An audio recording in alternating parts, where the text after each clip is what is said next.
Et c'est parti. Alors, elle est où la vidéo? Tac. Et le 19e siècle. Ce phénomène, vous le connaissez bien, parce que vous l'avez appris à l'école. On en a même fait 2 des secondes, films, hop. des séries, des livres, et c'est un drame terrible qu'on appelle...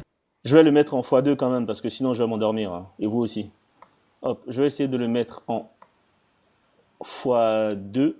Tac. La vidéo a fait 28 minutes, donc on est parti pour au moins... au moins 28 minutes, pour le coup, vu que je mets en x2. Tac, c'est bon. C'est bon. La traite atlantique. Attends, là il va parler de la traite arabo-musulmane, et le premier point c'est la traite atlantique. Ok, je comprends pourquoi il a dit que le début allait me faire rire là, je comprends. C'est bon, allez, on lui laisse le bénéfice du doute.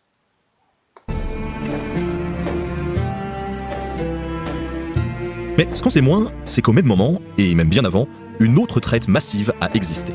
Ah, Une traite qui a duré plus de 12 siècles. je viens de me prendre ma première contestation. La fonctionnalité envoi de cadeaux est suspendue, machin et tout, ok, c'est pas grave. Donc n'hésitez pas à liker et partager, je commence à prendre les restrictions là, c'est cool. Une traite qui a concerné des millions On d'hommes, like, on de like, femmes on like. et d'enfants. Pour éviter les restrictions. Une traite qui reliait l'Afrique subsaharienne au nord de l'Afrique, au Proche-Orient et à d'autres régions des mondes musulmans. C'est ce qu'on appelle souvent la traite dite islamique. Et aujourd'hui, je vais vous raconter son histoire parce que vous êtes très nombreux à m'avoir demandé d'aborder le sujet. Et si, dès le départ de cet épisode, j'évoque la traite atlantique, c'est parce que quand on parle de la traite islamique, c'est toujours pour la comparer ou l'opposer à la traite atlantique. Alors, est-ce qu'on peut vraiment comparer? On va rentrer au fond de ce sujet vraiment. Oui, on peut comparer, oui. En tout cas, il est bien le switch qu'il a fait. Il parle d'abord des traites atlantiques, il revient sur islamique, ok. Je lui donne le point, c'est bon. Pas joyeux pour tenter d'y voir plus clair. Si comparaison il y a, c'est qu'évidemment, dans ces deux épisodes dramatiques de l'histoire, il y a des points communs.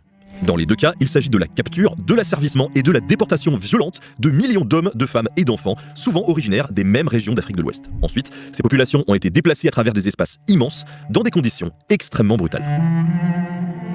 D'un côté, à travers un océan de sable, le Sahara, entre le 8e et le 19e siècle. Des esclaves, enchaînés les uns aux autres, de jour comme de nuit, étaient forcés à marcher, convoyés de force, dans les larmes et les cris, et sous les fouets des caravaniers. De l'autre, à travers l'océan Atlantique, entre le début du XVIe siècle et le XIXe siècle, dans ce qui a été appelé le passage du milieu, le passage de l'Atlantique. Des êtres humains, serrés par centaines, assis ou couchés, dénudés sur des navires qui étaient de véritables prisons flottantes. Les femmes et les enfants étaient séparés des hommes qui étaient enfermés deux par deux. Quand le climat le permettait, ces humains marchandises pouvaient sortir sur le pont supérieur des navires qui les transportaient pour vérifier leurs fers et leur asperger leur corps d'eau de mer. Toutes les 2 semaines, leur tête était rasée et leurs ongles coupés. Les révoltes étaient fréquentes et on compte en moyenne une révolte sur 10 expéditions pour les traites britanniques et françaises. Excuse-les de se révolter. Hein. Et ce qui est assez étonnant et qui nous permet d'en savoir plus sur ces deux traites, c'est le parcours de vie de certains de ces hommes ou de ces femmes qui ont pu circuler entre les mondes musulmans et les mondes atlantiques par différents chemins. On connaît par exemple l'incroyable trajectoire de Nicolas Saïd de... Le fameux Nicolas Saïd. Lui, il est connu, hein. Je préchote parce que il est connu, Nicolas Saïd. En fait, je peux me tromper. Tous ceux qui vont s'apprêter à défendre l'esclavage arabo-musulman, ils vont te sortir Bilal, qui a été affranchi et qui est devenu muezzin. Et tous ceux qui vont... Bon, après, c'est ce qu'il est en train de faire. Comparer traite atlantique et traite islamique, il te sort toujours le fameux Nicolas Saïd. Ou Cervantes aussi, qui a été capturé. Mais bon, on verra. L'Afrique vers l'Asie, puis de l'Europe vers les Amériques au cours du 19e siècle. Né vers 1636 dans l'état musulman du Bornou, près du lac Tchad, sous le nom musulman de Muhammad Ali ibn Saïd, il est capturé en compagnie d'amis par d'autres musulmans. Le jeune Muhammad est alors âgé de 15 ans. Avec ses compagnons d'infortune, ils doivent traverser le Sahara par la région du Fezzan, le sud de l'actuelle Libye. Il fait une halte à Tripoli, puis pendant plusieurs années, il voyage à travers le Proche-Orient. À partir de Constantinople, il passe sous l'autorité d'un prince russe qui l'amène avec lui à Saint-Pétersbourg, le convertit au christianisme et lui donne son prénom de Nicolas. Après avoir été affranchi, il projette de revenir en Afrique par la Sierra Leone que les Britanniques avaient établie en 1808 pour accueillir des Africains revenus d'esclavage et de déportation. Nicolas Saïd prend finalement un autre chemin et traverse en homme libre l'Atlantique pour se rendre aux États-Unis au temps de la guerre civile. Entre 1863 et 1865, il s'engage dans l'armée de l'Union, l'armée du Nord, contre les sécessionnistes esclavagistes. Là, je crois que si on faisait un film, tout le monde penserait que ça serait tiré par les cheveux, et pourtant ça s'est réellement passé. C'est une histoire qui est absolument folle, et ça nous éclaire pas mal sur les relations entre l'Afrique, l'Europe et les Amériques. Ces points communs... Attends 2 secondes. Déjà, là, ce qu'il vient de dire là, quand il dit que ça s'est réellement passé, bah c'est pas vrai. Déjà, c'est une histoire qui a été un peu arrangée, Et je vois pas en quoi ça nous renseigne sur les rapports entre ces traites en fait. Mais bon, vous l'avez peut-être pas vu, mais moi j'ai pas vu sa vidéo, mais j'ai regardé ses sources et dans ses sources il utilise ce livre-là, qui s'appelle le livre de Mohamed Waldi, qui est l'esclavage dans les mondes musulmans. Voilà. Et dans ce livre, donc tout ce qu'il a dit depuis le début, ça se trouve dans ce livre, dans la première partie. Après on va parler de ce livre, après on va revenir sur le livre. Mais là, ce qu'il vient de dire sur le Saïd en question, bah c'est pas que c'est vrai et que c'est fou. Le livre même tempère l'histoire. Attends, faut que je retrouve la page parce que le livre même te dit que c'est pas si simple. Attendez, je vous dis ça tout de suite. J'ai noté ce livre, je l'ai lu, j'ai fait beaucoup d'annotations dedans, mais voilà. Donc l'histoire de Saïd là. Alors qu'est-ce qu'on apprend dessus? Donc là Giacomo évidemment. Non, les chrétiens. Et Saïd. Le parcours inconditionnel, prenons d'abord l'esclave surprenant, Giacomo Jacob, esclave en Méditerranée, a témoigné devant l'Inquisition. Ok. Hop, il est où l'histoire de ce fameux Saïd? Hop. Alors, ça doit être quelque part ici. Ok. Donc, dans l'Ivance traversée, Nicolas Saïd, donc ça c'est à la page 59. Hein. Donc l'histoire qu'il racontait là, c'est dans le premier chapitre, comme je vous disais, c'est à la page 59 que ça parle de Nicolas Saïd. Et pourquoi je vous dis ça? Parce que déjà, on s'en fout de Nicolas Saïd, hein. Il a aucune incidence sur la traite arabo-musulmane. Je le préchote tout de suite. Je sais pas où il va en venir en parlant de lui, mais je vous dis qu'il n'a aucune incidence sur cette traite. Et pourquoi j'ai stoppé? C'est que dans l'histoire, dans le livre, il y a marqué, je lis, hein, son itinéraire n'est pas dénué d'incohérence chronologique, mais il en demeure impressionnant. Il est né vers machin, il a fait machin. En fait, l'histoire de Nicolas Saïd, il y a des récits qui sont anachroniques. Il y a des récits qui ne collent pas avec le moment où il a quitté, où il devait rentrer en Afrique et il s'est dirigé par exemple aux États-Unis. Et quand il est parti aux États-Unis, il était dans l'armée et il y a beaucoup de choses qui sont dites sur lui qui ne collent pas avec les sources historiques. Donc quand il dit que c'est une histoire folle et que c'est vrai, bah non, dans le livre dans lequel il parle, c'est bien écrit, page 59, son itinéraire n'est pas dénué d'incohérence chronologique. Bon, enfin bref. Comme, encore une fois, je vous dis, hein, je chipote parce que le livre, je l'ai lu, je le connais, mais ça, même si ce qu'il disait était vrai, ça n'a aucune putain d'importance dans l'esclavage arabo-musulman. Je dis ça, bon, on continue. Et ces connexions entre les deux traites ont amené les historiens à vouloir comparer les deux, surtout pour avoir une idée de l'ampleur de ces routes de l'esclavage et du nombre d'êtres humains qui ont été asservis dans ces différentes régions. À partir d'archives très différentes pour chacun des systèmes de traite, deux historiens, Ralph Austen puis Olivier Pétré-Grenouillot, ont proposé des estimations. Selon eux, 17 millions de personnes ont été victimes des traites orientales, du Sahara jusqu'à la mer Rouge, en passant par la côte est de l'Afrique. Et plus de 12 millions d'esclaves ont été victimes de la traite atlantique. En voyant ces estimations, et sans chercher à classer laquelle remporte la palme de l'horreur, on pourrait donc se demander... Là, on peut dire, il y a 17 millions de déportés contre 12 millions. Donc on voit qui a la palme de l'horreur. Je pense qu'il va pas le dire, je pense. Mais bon, il vient de le dire qu'il va pas chercher à savoir. Mais on le sait, on vient de voir. Mais bon. Pourquoi la traite islamique serait moins connue que la traite atlantique? Et là, vraiment, on arrive aux limites de l'exercice de la comparaison. Déjà, il faut comparer ce qui est comparable. Et là, on parle de deux périodes qui n'ont absolument pas la même durée. D'un côté, la traite islamique recouvre de 12 à 13 siècles, donc des débuts de... Je dirais même 14. L'islamisation de l'Afrique du Nord et de l'Ouest. Je dirais même jusqu'aujourd'hui. Jusqu'aux années 1920. De l'autre, tout se passe en moins de 4 siècles pour la traite atlantique. C'est vrai. Mathématiquement, ça veut dire que le phénomène est beaucoup plus intensif pour les traites atlantiques que... Quoi? Attends, il y a eu un problème là. J'ai pas compris. Il y a eu 17 millions pour la traite islamique, il y a eu 12 millions pour la traite atlantique. La traite islamique a duré 14 siècles, la traite atlantique a duré 4 siècles. Et là, si vous voyez mon écran, il met traite atlantique supérieure à traite islamique. Attends, j'ai raté un truc, je remets. Attends. La traite atlantique de l'Afrique du Nord et de l'Ouest, la même durée. Par raison. Pourquoi la traite islamique serait moins connue que la traite atlantique? Et là, vraiment, on arrive aux limites de l'exercice de la comparaison. Déjà, il faut comparer ce qui est comparable. Et là, on parle de deux périodes qui n'ont absolument pas la même durée. D'un côté, la traite islamique recouvre de 12 à 13 siècles, donc des débuts de l'islamisation de l'Afrique du Nord et de l'Ouest, jusqu'aux années 1920.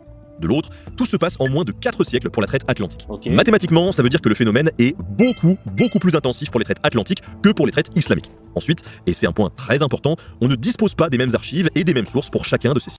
Ah ok, par intensif, ok, je vois ce que vous dites dans les commentaires, je vois, c'est écrit ratio, ok. Par intensif, il veut dire, ok, il fait le ratio. Parce que sinon, dans les deux cas, il y a un qui a duré plus longtemps et qui a fait plus de victimes. Mais pourquoi on fait un ratio dans ce cas-là? Non, mais honnêtement, ratio, est-ce que c'est pertinent de faire un ratio? C'est une vraie question, hein. Il y en a un qui a duré 1400 ans, donc sur le temps, il a battu le record. Il y en a un qui a fait 17 000 victimes, donc en mathématiques, en nombre, il a battu aussi le record. Bah, faire un ratio, c'est quoi le projet de faire un ratio? Honnêtement, je comprends pas. Je pose la question dans le chat, si vous avez la réponse, je comprends pas en fait. Système de trafic humain.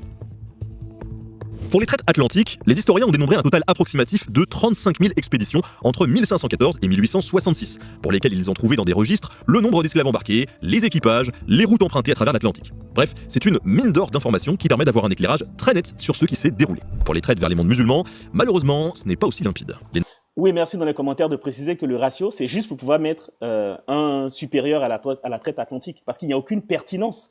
Même ton ratio, il te donne quoi? Une fois que tu as fait, je sais pas, nombre d'années sur nombre de victimes ou nombre de victimes sur nombre d'années, tu obtiens quoi? Ton ratio, il te donne rien de pertinent. Enfin, peut-être que c'est moi qui vois pas, hein, mais effectivement, c'est juste peut-être pour trouver un argument pour pouvoir mettre positif sur traite atlantique. Hein. Je dis ça, je dis tout. Les négociants d'esclaves et caravaniers qui traversaient le Sahara ont certainement tenu des comptes, mais il ne reste que très peu de traces de ces archives, sauf pour des périodes plus proches de nous, pour le 19e siècle, donc pour la fin de ces traites humaines. Alors, vous allez me dire, d'accord, mais les deux historiens qu'on a cités là, ils se sont appuyés sur quoi pour évaluer le nombre de victimes? Ok, Ils ne sont pas inventés. Okay. L'historien canadien, Ralph Austin, a abouti à l'estimation de 17 millions de victimes de la traite islamique. Mais pour obtenir ce chiffre, il ne s'est pas beaucoup appuyé sur ses comptes de trafiquants ou sur des papiers des administrations islamiques locales qui étaient alors rédigés en plusieurs langues ouest-africaines et notamment en langue arabe. Et ça pour une bonne raison, hein, on n'en a pas vraiment avant le 19e siècle. Sa source principale d'information, ce sont donc des écrits européens plus ou moins fiables, comme des récits de voyageurs européens qui ont pu visiter ces régions mais qui n'en connaissaient pas bien les sociétés, ou alors des rapports de diplomates européens en poste dans le nord de l'Afrique ou au Moyen-Orient. Or, ces rapports diplomatiques sur le nombre d'hommes et de femmes asservis et trafiqués dans ces régions ne deviennent plus précis qu'au cours du 19e siècle, quand ces Européens, et surtout les Britanniques, s'engagent pour l'abolition de l'esclavage dans ces régions. En d'autres termes, le nombre d'êtres humains asservis et déportés pour les traites islamiques, clairement, il est très incertain, et ce même historien, Ralph Austin, il avoue lui-même que ces chiffres sont sujets à une marge d'erreur d'au moins 25%. Et dans ce type d'approche statistique, c'est absolument énorme. Si on analyse de façon très froide et d'un point de vue comptable tout ça, et si on applique cette marge d'erreur de 25%, eh bien ça veut dire que les traites dites orientales auraient fait entre 12,75 millions et 17 millions de victimes. Soit, au minimum, pour un temps pourtant beaucoup plus long, presque autant que la traite atlantique, dont le nombre de victimes est estimé à plus de 12 millions et demi d'hommes et de femmes en 4 siècles. J'aimerais vraiment vous préciser ici que ce type d'approche, ça laisse quand même à l'arrière-plan les souffrances des esclaves qui sont victimes de chacune de ces traites. J'ai pas compris, encore une fois, on n'est pas dans une course. Et c'est ça que je trouve assez dérangeant dans le fait de comparer. Après, c'est aussi un exemple. Attends 2 secondes. Là, je me suis pris une restriction. Hein. Merci encore de liker et de partager, s'il vous plaît. Vous voyez, les vues descendent parce que quand tu te prends des restrictions, bah, tu n'es plus recommandé. On sait même pas que tu es en live. Le logo live n'apparaît plus, donc c'est pas grave. N'hésitez pas à liker et partager, s'il vous plaît. J'ai pas compris là ce qu'il vient de faire. Parce que le fait de dire... Attendez 2 secondes, je fais la contestation, hop, et c'est bon. Là, ce qu'il vient de dire, là, j'ai pas compris la pertinence, honnêtement. Attends. Si ça se trouve, c'est moi. Hein. Il vient de dire que Ralph Austin dit qu'il y a plus ou moins 25%. Et il prend la fourchette la plus basse. Je comprends pas. Parce que faut dire que il a raison, la traite arabo-musulmane est très mal documentée. Déjà parce qu'elle date depuis le Moyen-Âge. Et il n'y avait pas vraiment de comptabilité à cette époque-là. Les auditeurs étaient un peu rares. Il n'y avait pas vraiment de facture. Il n'y avait pas vraiment d'administration qui gérait l'esclavage. Même les documents de l'époque, ils étaient en arabe ou en langue qui n'existe plus, des langues du Tabaristan, par exemple, qui n'existent plus, des choses comme ça. Donc, c'était très mal documenté. Du coup, Ralph Austin, il s'est basé sur beaucoup de témoignages. Il a pris ce qu'il a pu, voilà. Et dans le livre, effectivement, il dit bien que c'est 25%. Je peux vous donner la page, mais bon, c'est pas grave. Du moment où même on est d'accord, il n'y a pas de souci. Mais il a dit plus ou moins 25%. Pourquoi il prend que moins 25%? Je ne sais pas si c'est bizarre. Bon, on va voir où il va en venir. Je disais ici que ce type d'approche, ça laisse quand même à l'arrière-plan les souffrances des esclaves qui sont victimes de chacune de ces traites. Encore une fois, on n'est pas dans une course. Et c'est ça que je trouve assez dérangeant dans le fait de comparer. Après, c'est aussi un exercice qui est très utile pour soulever des questions et s'interroger. Et c'est précisément ce qu'on fait aujourd'hui. Un autre historien très important de l'esclavage, c'est Paul Lovejoy. Et lui, il nous a bien averti que la période entre 650 et 1600 était si étendue et les régions concernées par les traites musulmanes si vastes que toute estimation était nécessairement une approximation. Selon lui, durant cette période d'un millénaire, le nombre d'hommes et de femmes asservis et déportés à travers le Sahara, la mer Rouge et l'océan Indien pouvait être estimé entre 3,5 millions à 10 millions d'êtres humains. Le premier problème concerne donc la période sur laquelle... Je tiens à préciser que Lovejoy fait partie des gens qui ont choisi l'une des plus basses fourchettes. Hein, voilà, faut dire, il y a Grenoyot qui s'est prononcé là-dessus. Attends, contestation non approuvée, c'est pas grave. Je me prends Ah, des restrictions, mais merci de liker pour maintenir le live, s'il vous plaît. On le met quand même, parce que Lovejoy, je précise que c'est une fourchette basse, c'est pas grave. Qu'elles s'étalent les deux traites. Le second va nous confronter au problème des archives. Mais il existe un troisième souci avec cette comparaison, et pas des moindres. Parce qu'en effet, l'expression même de traite islamique est problématique. Et oui, parce qu'on peut se poser cette question. Pourquoi choisir de qualifier des traites du qualificatif religieux islamique ou musulman, quand, par ailleurs, le commerce triangulaire et les traites de l'Afrique vers les Amériques sont présentés comme une traite atlantique et non pas comme une traite catholico-protestante, ni même une traite latino-chrétienne. Oh non, il va pas faire ça lui aussi, purée, mais je comprends pas cette manie de toujours vouloir faire ça. Franchement, je comprends pas. Tous ceux qui font ça, tous ceux qui commencent, vous avez remarqué tous mes échanges, tous ceux qui commencent par dire que l'islam n'a pas inventé l'esclavage, vous savez où ils vont partir. Tous ceux qui commencent par dire que l'islam, enfin la traite arabo-musulmane porte le nom d'un peuple et d'une religion, et la traite transatlantique d'un endroit ou d'un, je sais pas, d'un fleuve ou d'un commerce triangulaire, d'une figure mathématique, tous ceux-là, tous ceux qui commencent comme ça, tu sais où ils vont venir. Là, je préchote islamophobe, je préchote extrême droite, et c'est quoi la suite? Non mais c'est pas sérieux. Allez, c'est pas grave, c'est pas grave. On va reposer les choses. À travers les mondes musulmans, l'esclavage est régulé par les mêmes normes islamiques extraites, notamment du Coran, et de décisions de juristes musulmans. On pourrait donc se dire qu'il y a bien une uniformisation islamique de cette traite. Mais ces normes islamiques, elles reprennent en fait d'autres principes du droit romain et de la religion juive sur l'esclavage. Non, pas Cham quand même. On a un autre point beaucoup plus important quand on se confronte aux sources, c'est que c'est compliqué de parler d'une seule traite islamique ou d'une seule traite orientale. En réalité, il existe plusieurs traites, plusieurs commerces d'esclaves d'origine très différentes et pas seulement d'origine africaine subsaharienne qui ont alors débouché vers les mondes musulmans et vers les marchés aux esclaves de ces régions. Tout d'abord, on l'a évoqué, il y a les traites des régions subsahariennes, aussi bien de l'Est de l'Afrique que de l'Ouest de l'Afrique. Ces dernières ont été très importantes. À ça, il nous faut ajouter d'autres traites au nord des mondes musulmans, notamment d'hommes et de femmes asservis venant du Caucase, dans l'actuelle Géorgie et Russie, qui ont été victimes de trafics importants depuis la période médiévale jusqu'au 19e siècle. C'est vrai. Ces hommes et ces femmes étaient vendus aux maîtres des empires musulmans ottomans et perses, et on estime qu'au 19e siècle, les Ottomans auraient importé 200 000 esclaves du Caucase.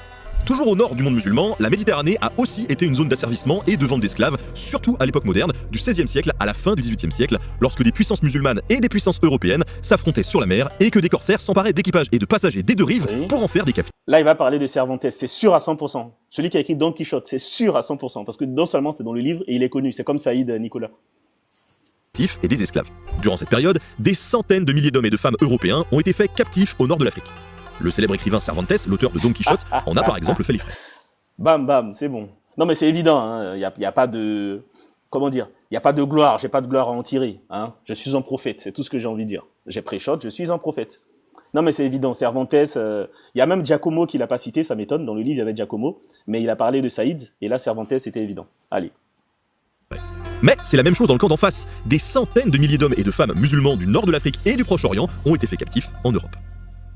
Enfin, si on se concentre sur les mondes musulmans, aussi bien en Afrique du Nord qu'en Afrique de l'Ouest et au Proche-Orient, on va trouver des musulmans libres, surtout des femmes, qui pouvaient eux-mêmes être asservis ou faire l'objet de trafic, alors même qu'en islam, c'était interdit à un musulman de mettre en esclavage un autre musulman. Oui, dans ces traites internes, des souverains pouvaient alors décréter du jour au lendemain que tel ou tel type... Ça, c'est très théorique, hein. Parce que j'ai échangé tout à l'heure avec le précédent, là, vous avez vu. Le fait que c'est interdit à un musulman de mettre en esclavage un autre musulman, c'est très, très théorique, hein. Parce que dans la pratique, effectivement, une fois que l'islam a dit ça, parce que l'islam, c'est un système qui s'auto-détruit. Pourquoi je dis ça? Bon, j'ai pas envie de faire trop long, donc je fais rapidement, vu que je suis en train de vidéoscoper. En fait, quand on te dit ça, ça fait que les musulmans, ils allaient chercher des esclaves ailleurs. Et à force d'aller chercher ailleurs, au bout d'un moment, tu as fait le tour, qu'est-ce qui se passe? Il y a le phénomène du takfir qui revient. Ça veut dire que tu commences à dire que les musulmans qui sont avec toi, c'est plus de bons musulmans. Et c'est exactement ce qui s'est passé, qui est documenté dans la traite arabo-musulmane. À force de convertir tout le monde, tout le monde avait intérêt à se convertir pour pas se faire attaquer. Et bien après, ils ont quand même attaqué pour dire que c'est pas des bons musulmans. Voilà. Mais bon, en théorie, on n'a pas le droit. Par contre, tu peux avoir un esclave musulman. Comment il devient? Type d'hommes et de femmes à la peau foncée devaient être placés à leur service et parfois même asservis. Au Maroc, à la fin du XVIIe siècle, le sultan Moulay Ismail n'hésite pas à recruter de force dans la ville de Fès des Noirs qui étaient parfois libres pour former le corps militaire des Abid al-Boukhari. Et à l'époque, on trouve des savants musulmans qui se sont opposés à cette mobilisation, puisqu'ils voyaient dans ce coup de force une atteinte au principe sacré en islam, selon lequel la condition basique de l'homme est la liberté. Quoi? Le principe sacré en islam selon lequel la condition de l'homme est la liberté. Oh putain, mais... Franchement, où est-ce que c'est écrit en islam que le principe sacré, c'est que la condition de l'homme, c'est la liberté? C'est pas possible. On parle d'un historien. Enfin, je sais pas s'il est historien, nota bene, je crois pas qu'il soit historien, mais il fait des vidéos d'histoire. Et là, ce qu'il est en train de me... J'ai failli utiliser un gros mot. Il dit, sans trembler des genoux, hein, il y a un principe sacré en l'islam qui est la liberté de l'homme. Il n'y a que ça, des contraintes en islam. Il n'y a que des contraintes. Tout est haram.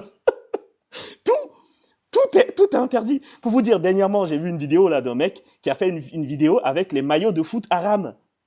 Et il cite par exemple le maillot du Japon. Il dit l'emblème du Japon, c'est un oiseau à 3 pattes qui vient de Amaterasu. Bon, moi je connais Amaterasu dans Naruto, mais bon, bref. Et c'est un démon de la déesse, je sais pas quoi, de mes deux, qui fait que finalement c'est interdit. Et il a cité par exemple le maillot du Real Madrid et quasiment tous les clubs espagnols parce qu'il y a la croix chrétienne. Enfin, tout est interdit en islam. T'as pas le droit de boire de l'eau debout. Il faut boire en 3 gorgées. Il faut utiliser des cailloux de nombre impair. Tout est interdit. Et le principe sacré, c'est la vie. Attends, je remets sans trembler des genoux s'il nous la refait, franchement, écoute. Islam même veut dire soumission. Qu'est-ce que tu me dis de ce qu'il vient de définir là, c'est ce qu'on appelle l'humanisme. L'humanisme, c'est une idéologie, c'est un principe qui dit que la dignité humaine est au-dessus de tout. C'est le principe sacré de l'humanisme.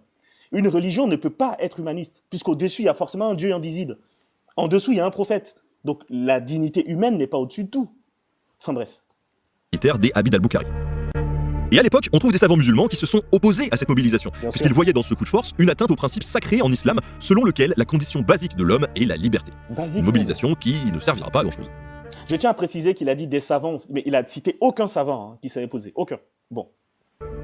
On le voit bien, la notion de traite orientale et islamique, elle est trompeuse, parce qu'elle donne l'illusion d'un seul type de traite, alors qu'en réalité, il y avait plein de traites différentes qui débouchaient vers le monde musulman. Mais surtout, si on élargit la focale et qu'on prend en compte toutes ces traites, on se rend assez vite compte que les hommes et les femmes qui étaient asservis et déportés vers les mondes musulmans, ils n'étaient pas d'une seule couleur de peau, ils avaient des origines très diverses. Et là, on a une différence qui est assez marquée avec les traites atlantiques. Dans les traites atlantiques, dès le XVIe siècle, la question de la race est très importante. Attends, qu'est-ce qu'il vient de dire là? Il vient de dire, parce que là, ce qu'il vient de dire, c'est que la race n'était pas un critère. Et sa phrase commence par, dans la traite transatlantique, ça commence... Attends. Je remets. Attends, faut pas que je tronque ses propos. Parce que là, ce serait du mensonge, clairement du mensonge. Clairement. Qui est assez marqué avec les traites atlantiques. Attends, pas d'une seule couleur de peau, ils avaient des origines. On se rend assez vite compte que les hommes et les femmes qui étaient asservis et déportés vers les mondes musulmans, ils n'étaient pas d'une seule couleur de peau, ils avaient des origines très diverses. Et là, on a une différence qui est assez marquée avec les traites atlantiques. Dans les traites atlantiques, dès le XVIe siècle, la question de la race est très importante. Ceux qui sont asservis sont de peau foncée, si bien que certains historiens ont même dit que ces traites ont abouti. Ok, là c'est du mensonge clairement, parce qu'il a dit en 1600, c'est ça, en 1600. Ibn Khaldun, c'est quoi? C'est 1300, non? Ibn Khaldun, c'est 1300. 300 ans avant la traite atlantique, Ibn Khaldun, il avait théorisé le fait que les foncés de peau, les noirs, étaient des gens à assujettir. Là, c'est clairement du mensonge. Ce qu'il vient de faire, c'est un mensonge. Je vais vous donner la source de Ibn Khaldun, là, parce que... Attends, il est où le livre où Ibn Khaldun, il s'exprime clairement? Je rappelle ce qu'il a dit, hein, que le critère de la race n'était pas... Enfin, c'était pas un critère d'esclavage, quoi. Que c'est en 1600 et quelques que ça a été théorisé par les méchants occidentaux. C'est faux. C'est faux, et ça se trouve... je vais vous lire ce que dit Ibn Khaldun dans son livre qu'on appelle les Prolégomènes. Qu'est-ce qu'il nous dit, ce gentil Ibn Khaldun, qui n'est pas du tout raciste? Écoutez bien Ibn Khaldun, ce qu'il nous dit dans son superbe ouvrage qui est la Muqaddima pour les intimes, les prolégomènes. Alors, Ibn Khaldun, il a théorisé ce qu'on appelle la théorie des climats. La théorie des climats, globalement, pour vous la faire courte, c'est, vu qu'il fait chaud, vu qu'il fait chaud en Afrique, le soleil chauffe trop leurs têtes, donc ils sont débiles, quoi, voilà. Je peux vous lire, hein. L'idée que les climats a de l'influence directe sur les civilisations et leur caractère des peuples. Les Noirs et les Slaves, évidemment, ils sont distinctement décrits comme appartenant au peuple à caractère bestial. Je répète, est-ce que j'ai le droit de dire cette phrase en continu sur TikTok? Donc les N et les S, donc les Slaves, hein, qui étaient aussi esclaves à l'époque, sont décrits comme des gens à caractère bestial. Et là, il va plus loin. Il dit particulièrement les Noirs, donc il précise, hein, particulièrement les Noirs. Le penseur arabo-berbère précise particulièrement concernant les Noirs, prétendait qu'ils sont généralement caractérisés par la légèreté, l'inconstance, l'émotivité et qu'ils ont envie de danser dès qu'ils entendent la musique. Ça, c'est la faute des Congolais. C'est pourquoi on les dit stupides. Je répète, ils sont caractérisés par la légèreté, l'inconstance, ils dansent dès qu'ils entendent la musique. C'est pour ça on les dit stupides. Ibn Khaldun ajoute que la joie est un contentement qui résulte de la dilatation et de la diffusion de l'esprit animal. Et ça, c'est pas du tout raciste pour Nota Bene. Et Ibn Khaldun, je rappelle, c'est 1300. Hein. Donc c'est 300 voire 400 ans avant l'arrivée des colons occidentaux. Avant les méchants occidentaux, Ibn Khaldun, c'était 300 ans avant. Voilà. Donc ça, c'est du mensonge pur et simple. Et des théories racistes de Ibn Khaldun, il y en a plusieurs, hein, si ça vous intéresse. Dans la vidéo sur YouTube, pour le précédent épisode sur l'esclavage arabo-musulman, j'en parle. Voilà. Voici un petit best-of de Ibn Khaldun.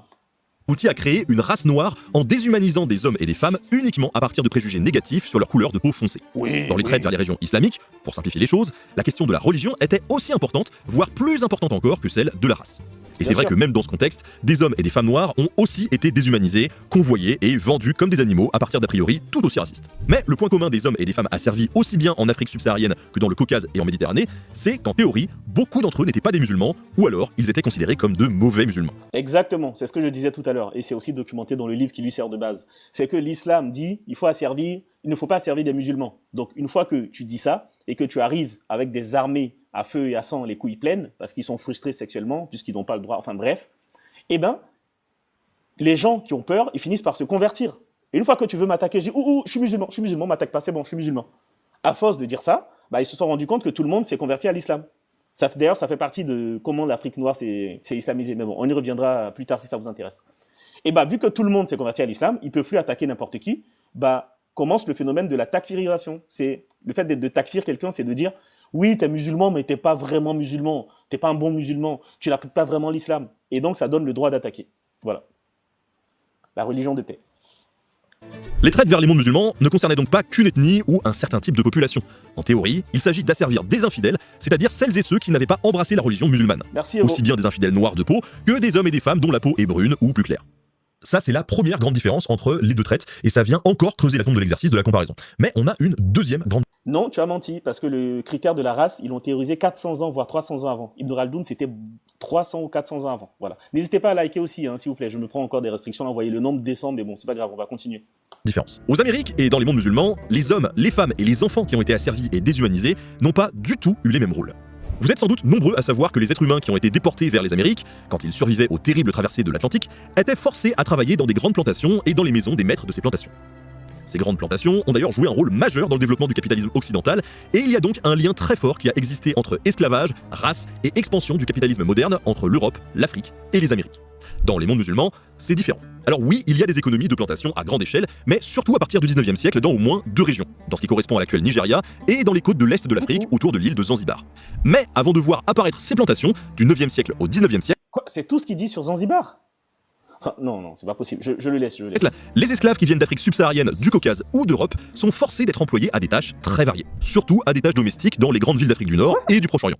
On va les retrouver principalement dans les maisons des personnes les plus riches de ces régions, comme cuisiniers ou cuisinières, gardiens, nourrices ou encore jardiniers. Certaines des femmes asservies, qu'elles soient de peau claire ou de peau foncée, pouvaient aussi devenir des concubines de leur maître, c'est-à-dire des femmes exploitées sexuellement par leur maître libre. Elles devaient alors satisfaire les désirs de ces hommes et leur donner des enfants.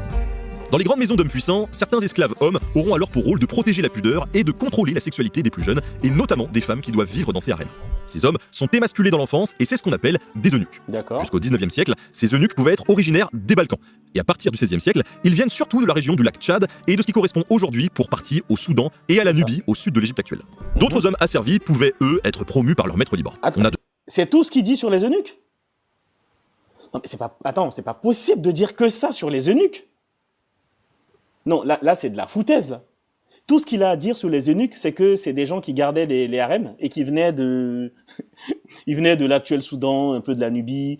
Ils étaient slaves au début, mais bon, après ça a changé, c'est devenu des noirs et ils passent. Pour ceux qui savent pas, les eunuques, c'est des enfants pour la plupart du temps parce que les adultes, la plupart mouraient. La plupart des adultes, je crois même près de 90 à 99 même % des adultes mouraient. Donc, ils ont commencé à castrer les enfants. Avant 10-12 ans, ils commençaient à les castrer. Et ça consistait à faire quoi? Ça consistait à couper le service 3 pièces. Donc, ils mettent un petit garrot, c'est expliqué hein, dans le bouquin de Tidjane Ndiaye. Ils mettent un petit garrot à la base et ils te coupent le service 3 pièces. Et qu'est-ce qui se passait? 80 à 90% de ses enfants décédaient. Je vais vous donner la source dans le livre qui lui sert de référence. Et attends, je crois que c'est le livre de Mohamed Waldi où il précise, non mais attends, par rapport au truc là, aux eunuques, c'est pas possible de dire que ça quand même. Attends. Tac. Attends, faut que je trouve, qu'est-ce que j'avais mis sur ça déjà? Qu'est-ce que j'avais mis sur les eunuques là? Hop. Les eunuques, c'est la page 98 que j'avais notée. Voilà, hop.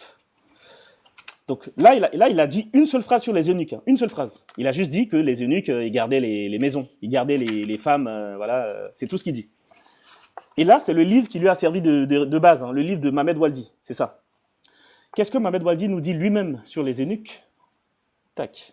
Parce que faut quand même respecter un peu, un minimum, la dignité des gens.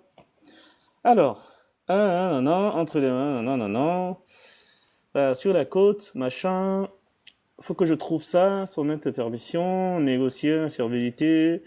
Les eunuques, voilà, donc c'est ce qu'il disait. Les eunuques contrôlaient avec d'autres hommes et femmes libres plus âgés la sexualité des jeunes pour assurer leur descendance et contribuer à la suivi des maisonnées auxquelles ils appartenaient. C'est exactement la phrase qu'il a prononcée en fait. C'est la page 98. Jusqu'au XVIe siècle, au sein de l'Empire ottoman, les eunuques venaient d'Europe, voilà, c'est ce qu'il a dit aussi, de Balkany. Ensuite, jusqu'à l'effondrement de l'Empire, au sein de la Perse voisine, les eunuques sont surtout noirs, originaires notamment du sud de l'Égypte, donc exactement ce qu'il disait, jusqu'à Tripoli, machin. Pour devenir eunuque, c'est la suite, hein. Là, ce que je vous lis, c'est exactement les phrases qu'il a prononcées à la page 98. À la page 99, il y a la suite. Pour devenir eunuque, ces hommes avaient dû subir une opération extrêmement douloureuse, évidemment il n'y avait pas d'anesthésie, hein, qui réprouvait des savants musulmans.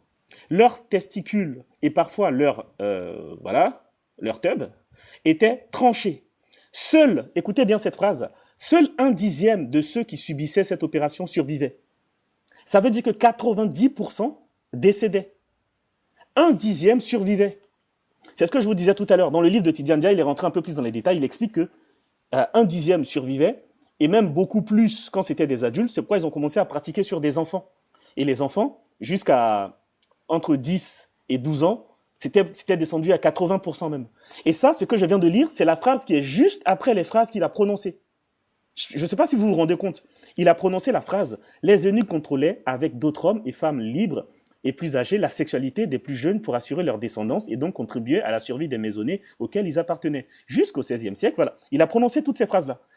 Où il y a le point, juste après la phrase suivante, c'est « Pour devenir eunuque, ces hommes avaient dû subir une opération extrêmement douloureuse qui réprouvait des savants musulmans. Leurs testicules et parfois leurs tubs étaient tranchés.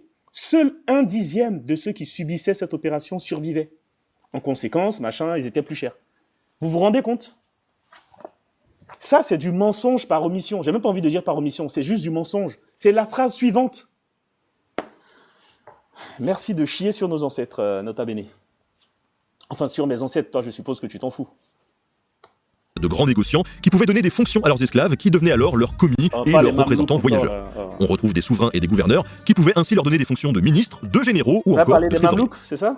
Ces hommes devenaient alors ce qu'on appelle des esclaves de gouvernement. J'ai fait un épisode entier sur les fameux Mamelouks. Voilà. Je savais qu'il allait parler des Mamelouks. Ces gens-là, ils parlent que des Mamelouks. Que des Mamelouks. Les Mamelouks, que de ça. Purée, c'est pas possible. Vas-y, c'est bon. Si ça vous intéresse, allez voir son épisode sur les Mamelouks. Ça fait bander tous ces gens-là. Histoire incroyable, et je vous invite vraiment à aller le voir. À côté de cet esclavage de gouvernement et de l'esclavage domestique, on trouve un dernier type d'esclavage, l'esclavage agricole. Jusqu'au 19e siècle, il est beaucoup moins développé dans ces mondes musulmans que dans les mondes américains.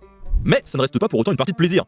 Les esclaves agricoles travaillaient dans des conditions très difficiles, majoritairement dans les oasis.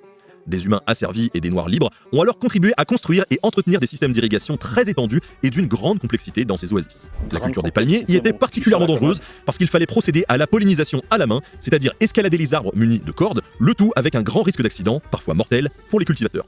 Les femmes, elles, triaient les dattes en séparant les bons fruits des mauvais. Pourquoi je rigole? C'est qu'il s'attarde sur ce genre de détails. Il n'a pas parlé des eunuques, enfin, il a rien dit de pertinent sur les eunuques, et là, il veut essayer de montrer que c'était dangereux Le fait que les gens montent sur des cocotiers pour aller polliniser manuellement et que les femmes séparaient les dates des...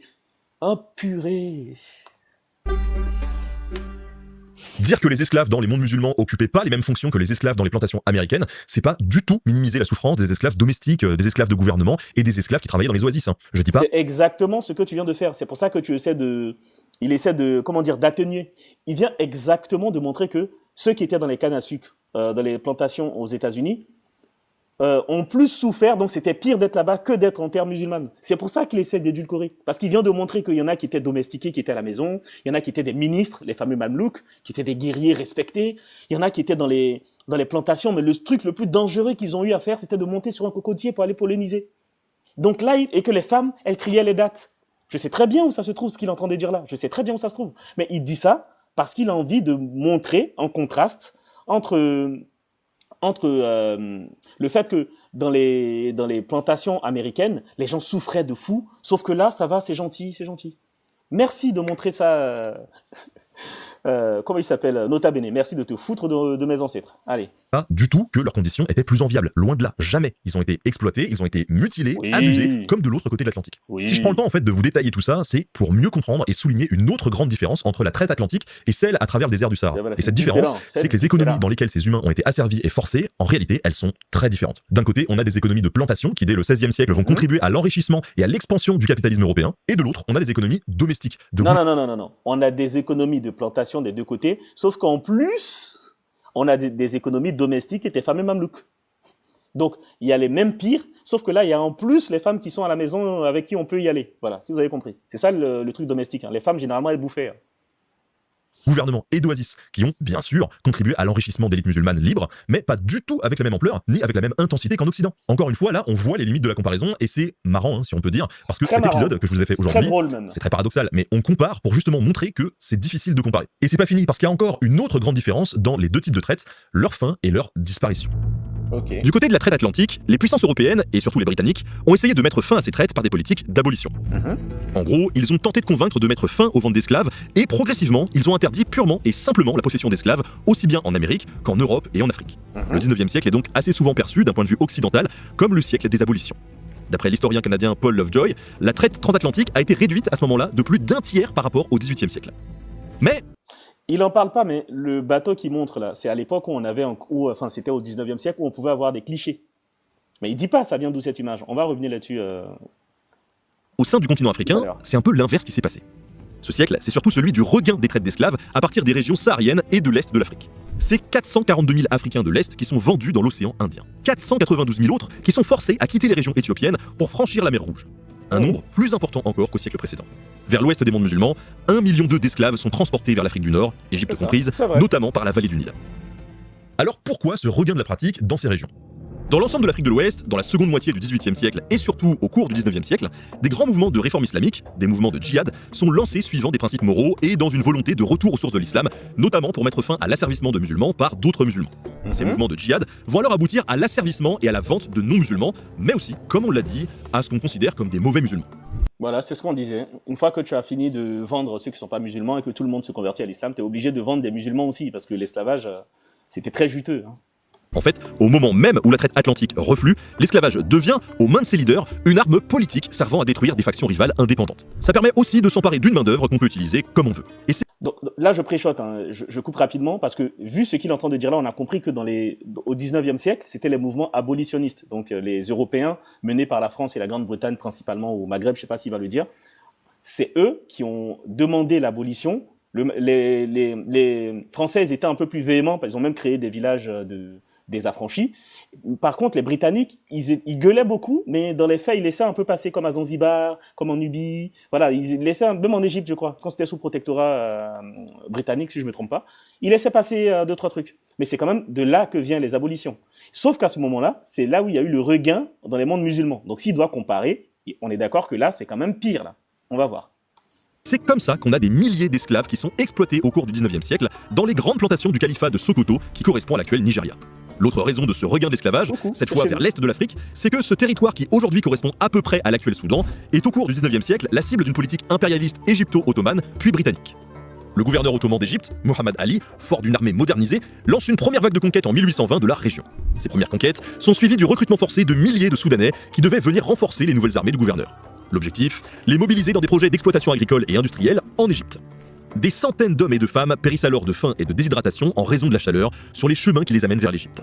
Autour de l'année 1838, on compte près de 10 000 à 12 000 esclaves qui parviennent en Égypte chaque année, dont des hommes et des femmes revendus dans la péninsule arabique et dans les ports de la Méditerranée orientale, notamment à Istanbul. D'autres, près de 30 000 individus, sont enrôlés de force dans les armées de Muhammad Ali entre 1822 et 1823, sous l'autorité d'esclaves à la peau claire, les fameux Mamelouks d'Égypte. Arrête avec tes Et au-delà mamelouks de là. ces Oh. intérêts politiques, il y a aussi un intérêt économique qui est directement lié au développement d'un nouveau marché de consommateurs en Europe et en Amérique du Nord. Le goût pour l'ivoire africain, utilisé notamment pour concevoir des touches de piano ou encore des boules de billes, Attends, j'ai pas compris. Là, il a pas comparé? Il vient de parler du siècle des abolitions, le 19e, où les Européens ont forcé pour abolir, où ils ont commencé chez eux. Évidemment, c'est pour des raisons économiques. Mais l'essentiel, c'est qu'ils ont aboli. Ils sont allés chez les musulmans. Les musulmans, il y a eu chez les arabo-musulmans, il y a eu un regain de l'esclavage. Il a cité il a même cité toutes les déportations dans les mondes musulmans. Et là, il n'a pas fait de comparaison. C'est bizarre, tiens, comme c'est bizarre. billards, le goût pour les dattes et la recherche de perles pêchées dans le golfe Mais on s'en fout des dates. Mais qu'est-ce qu'il me raconte? On s'en fout des dates et de l'ivoire. Parle-nous de l'esclavage. Non, mais là, c'est sûrement pour nous dire que les Américains, ils ont cultivé leurs dates eux-mêmes. C'est écrit dans le livre. Ok, mais on s'en fout. arabo-persique, tout ça incite les trafiquants arabophones à rechercher toujours plus loin et de manière plus violente à l'intérieur de l'Afrique orientale, aussi bien ses matières premières que des esclaves. Comme l'a montré l'historien Matthew Hopper, c'est l'ouverture du canal de Suez en 1869 entre la mer Méditerranée et la mer Rouge qui a favorisé l'exportation mondiale de dattes, notamment de dattes omanaises vers les États-Unis, où ce produit devient alors l'une des friandises orientales les plus recherchées lors des festivités de Thanksgiving. Mais ce marché des dattes et des perles arabes s'effondre avec la crise mondiale des années 1930. Voilà, à ce moment-là, les États-Unis n'ont plus je pense que je peux lire même exactement ce qu'il va dire. Hein. C'est la page 188. Alors, ce marché des dattes et des perles arabes s'effondre avec la crise mondiale des années 1930. Les États-Unis n'ont plus d'ailleurs besoin d'importer des dattes arabes à partir du moment où l'administration fédérale agricole développe en Californie la culture de ce fruit. Auparavant, produit à Mascate, à Bahreïn, en Irak. De la même manière, voilà. On s'en fout de ça. Ce truc-là, ça se trouve dans le chapitre des abolitions. Il nous parle de dates. Mais qu'est-ce qu'on s'en fout des dates? Purée! besoin d'importer des dattes arabes, tout simplement parce que Allez, je il y a reviens. les années 1930. À ce moment-là, les États-Unis n'ont plus besoin d'importer des dattes arabes, tout simplement parce que les Américains ont développé leur propre culture directement en Californie. De la même manière, selon le rapprochement effectué par Matthew Hopper, l'industrie des perles venues du golfe arabo-persique perd pied elle aussi lorsqu'une industrie de perles de culture est développée au Japon à la fin du 19e siècle. Les esclaves qui étaient alors forcés de cultiver les palmiers dattiers et de pêcher les perles sont renvoyés. Ou alors, ils fuient vers des horizons meilleurs, sans la moindre aide de leurs anciens maîtres, ils sont livrés à eux-mêmes. On le voit bien, ces systèmes de On traite à s'en travers fout, ça l'Atlantique change d'un côté et à travers le Sahara de l'autre, ils avaient quelques points communs. Mais surtout, ils avaient de grandes différences. À la fois dans les manières de racialiser et de déshumaniser les êtres humains en fonction de différences physiques, mais aussi dans les fonctions qui étaient assignées aux esclaves. On a donc des historiens qui ont comparé ces deux systèmes de traite pour évaluer l'importance colossale du nombre d'hommes, de femmes et d'enfants qui ont été déportés. Et c'est des comparaisons, des dénombrements qui restent nécessaires, selon moi, pour montrer que l'esclavage a été d'une grande violence à travers le monde, qu'il est central dans l'histoire de l'humanité et même dans la création de notre monde dit moderne. Tu vas pas Mais ce que finir nous sur montre ça aussi tout quand même. c'est qu'il faut faire très attention aux agendas idéologiques et politiques qui sont derrière ces comparaisons. Ah non, extrême droite. Parce que Extrême bien droite arrive. souvent, quand ces comparaisons sont faites, Attention, j'ai entendu agenda politique, j'avais pré-shot, il y a extrême droite qui va venir. Attention, apprêtez-vous, ou islamophobe. Enfin, quand on parle d'agenda politique, c'est surtout extrême droite. Attention. c'est pour insister sur un truc.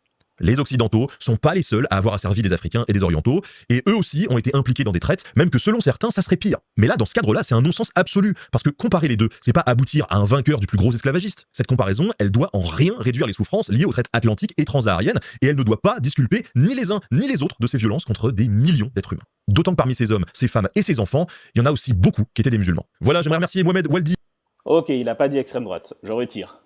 Mais, cependant, tout ce qu'il vient de dire là, bah, il aurait pu comparer. Parce que quand il a comparé, on s'est rendu compte de ce que c'était. Donc quand tu viens dire à la fin, tu fais ta conclusion en disant, vraiment, ta conclusion, quand tu dis qu'il n'y a pas à comparer et que ça sera un non-sens de dire ceci ou cela, bah c'est faux. Enfin bref. Attends, mais là, j'ai l'impression qu'il est à la fin. Là. J'ai entendu, je remercie Mohamed Waldi. Ok, hop. D'autant que parmi ces hommes, ces femmes et ces enfants, il y en a aussi beaucoup qui étaient des musulmans. Voilà, Ah oui, j'aimerais c'est vrai. Oubliez pas qu'il y en a aussi beaucoup qui étaient des musulmans. C'est important de préciser que les musulmans n'ont rien à voir avec l'islam. Remercier Mohamed Waldi, historien et auteur d'un super livre sur le sujet, L'esclavage dans le monde musulman, des premières traites au traumatisme. C'est grâce à lui si aujourd'hui vous pouvez y voir un petit peu plus clair sur ce sujet qui suscite beaucoup. C'est pas du tout grâce à lui, on va voir ça tout à l'heure.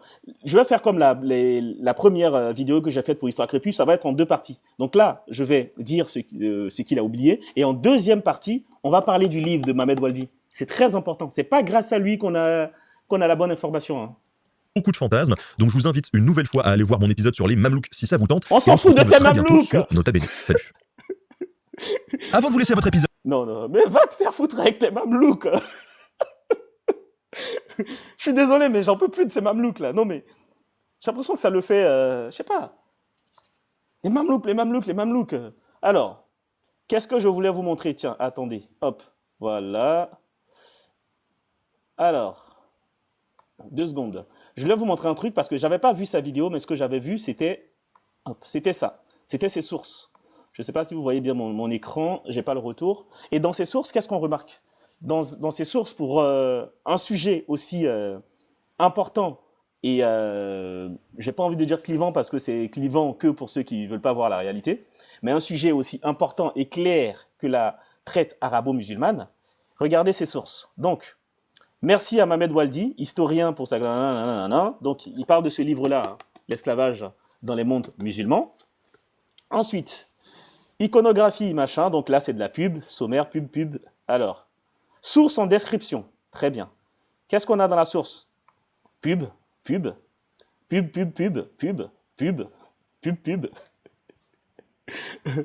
Je descends encore, pub. Pour en savoir plus, Oscorey.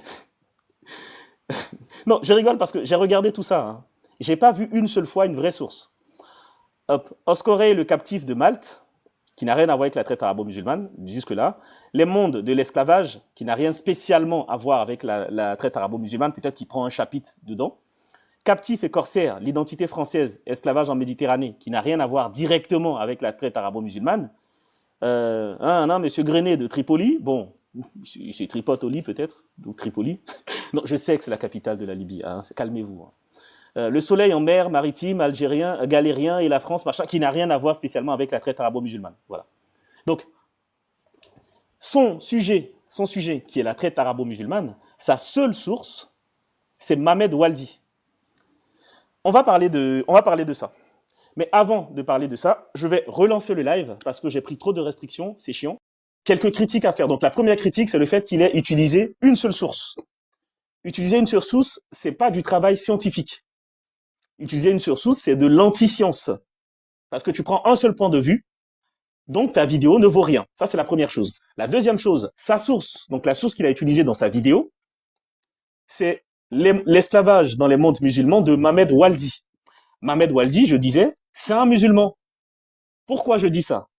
Parce que je n'ai pas trouvé une seule source où Mohamed Waldi disait lui-même qu'il était musulman.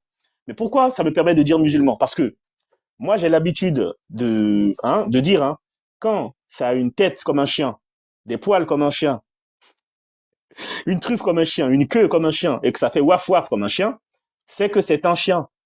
Mohamed Waldi, dans son livre, il passe son temps, on va revenir sur son livre en deuxième partie, hein, il passe son temps à atténuer l'esclavage. Il passe son temps à le comparer à la traite atlantique en disant que c'est moins. Dès qu'il parle de traite arabo-musulmane, qui est le titre de son livre, il parle tout de suite de traite atlantique.